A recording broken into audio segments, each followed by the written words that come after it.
2027 সালের এসএসসি পরীক্ষার সূচি পরিবর্তন।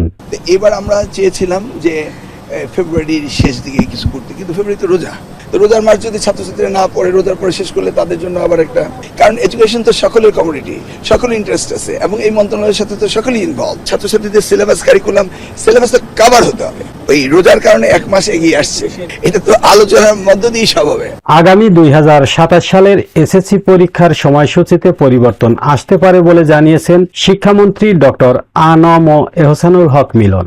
মঙ্গলবার 2রা জুন সচিবালয়ে প্রধানমন্ত্রী তারেক রহমানের সঙ্গে শিক্ষা মন্ত্রণালয় সংশ্লিষ্টদের সৌজন্য সাক্ষাৎ শেষে সাংবাদিকদের তিনি একথা জানান। মন্ত্রী বলেন, আগামী বছরের এসএসসি পরীক্ষা জানুয়ারিতে নেওয়ার সিদ্ধান্ত ছিল সরকারের, কিন্তু ফেব্রুয়ারিতে রোজার কারণে সংশ্লিষ্টদের দাবির পরিপ্রেক্ষিতে এক মাস পেছানো হতে পারে, তবে বিষয়টি এখনো চূড়ান্ত নয়। এহসানুল হক মিলন বলেন, আমরা চেয়েছিলাম ফেব্রুয়ারির শেষ সপ্তাহে এসএসসি পরীক্ষা দিতে, কিন্তু রোজা এক মাস এগিয়ে ফেব্রুয়ারিতে আসার কারণে সেটা সম্ভব হচ্ছে না। আবার রোজার আগে পরীক্ষা দেওয়াও সম্ভব নয়। শিক্ষামন্ত্রী সাংবাদিকদের প্রশ্নের জবাবে বলেন, এসএসসি পরীক্ষার সময়সূচি নিয়ে সরকার এখনো অংশীজনদের মতামতকে গুরুত্ব দিচ্ছে।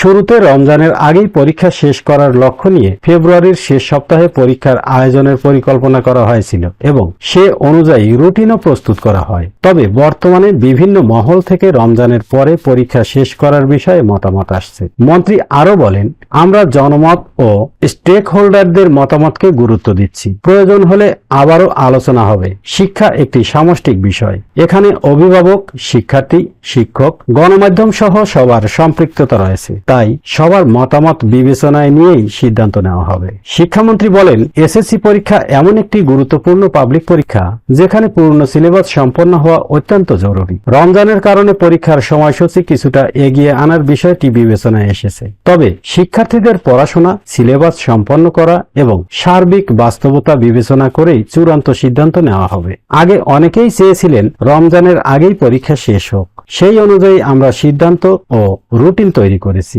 এখন আবার ভিন্ন মতামত আসছে, এই কারণে আলোচনা পর্যালোচনার মাধ্যমেই পরবর্তী সিদ্ধান্ত নেওয়া হবে বলে জানান শিক্ষামন্ত্রী।